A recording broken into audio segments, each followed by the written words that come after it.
हम आज पढ़ रहे हैं ट्रांसफॉर्मेशन ऑफ सेंटेंसेस।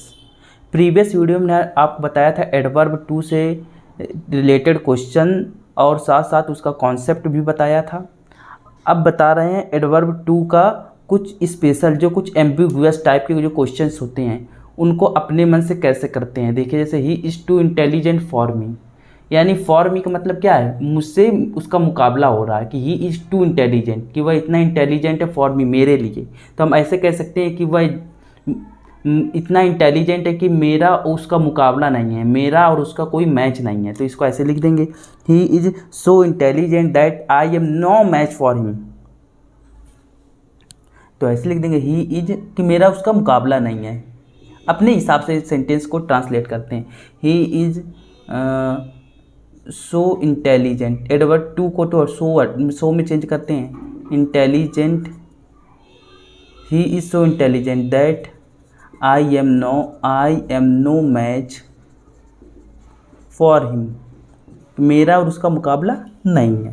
अच्छा, he is too old for the task, he is too old, वह बहुत ही ज़्यादा बूढ़ा है फॉर द टास्क, मतलब यह काम करने के लिए। तो हम ऐसे कह सकते हैं कि वह यह काम करने के लिए लायक नहीं है, या कह सकते हैं वो इसके लिए एलिजिबल नहीं है, या उसके लिए फिट नहीं है, ऐसे कह सकते हैं।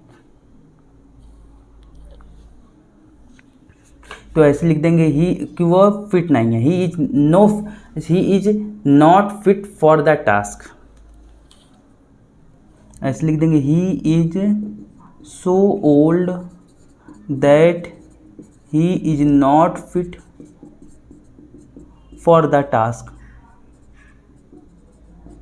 यानी वो फिट नहीं है, फिट की जगह एलिजिबल नहीं है, या हम बात कर सकते हैं या कैपेबल नहीं है, he is not capable of the task, ऐसे कह सकते हैं। The work is too large for me, यानी वर्क टू लार्ज, बहुत ही बड़ा है, फॉर मी, मेरे लिए, मतलब कार्य मेरे लिए बहुत ही भारी है, या आप कह सकते हैं मैं इसको हैंडल नहीं कर पाऊँगा, है ना। तो या बस से बाहर है, तो ऐसे कह सकते हैं the work is so large. अब देखिए, अब यहाँ जो फॉर मी है, तो अब यानी मेरे लिए, मुझे हैंडल करना मुश्किल है, तो आई कैन नॉट हैंडल, लेकिन यहाँ आपने मैं सब्जेक्ट लगाया, लेकिन एक ऑब्जेक्ट लगाना पड़ेगा। ये वर्क के लिए क्या लगा देंगे, इट लगा देंगे, handle it, I can not handle it, क्योंकि मैं इसको संभाल नहीं पाऊँगा। अब ये देखिए, माई हार्ट, मेरा जो हृदय है, इज टू फुल, बहुत ही ज़्यादा भरा हुआ है, फॉर वर्ड्स, शब्दों से, यानी शब्दों से बहुत ही ज़्यादा भरा हुआ है। इसका मतलब क्या है, मैं शब्दों से बयां नहीं कर पाऊँगा। तो लिखेंगे इसे, my heart is so full that I can not express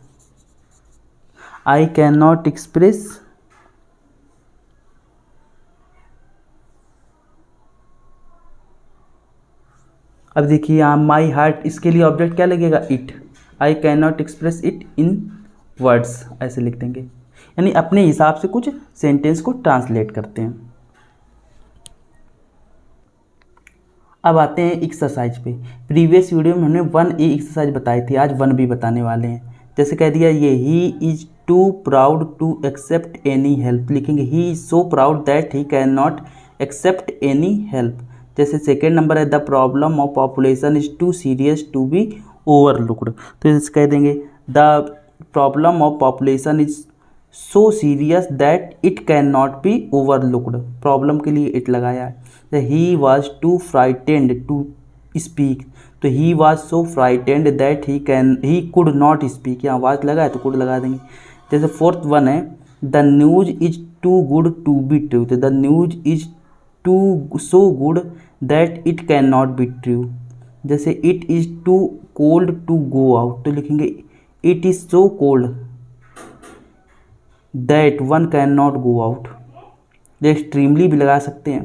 तो he is to eager for praise, तो ये तो हमने बताया ही था, he is over eager for praise, या he is eager for praise beyond the proper limit.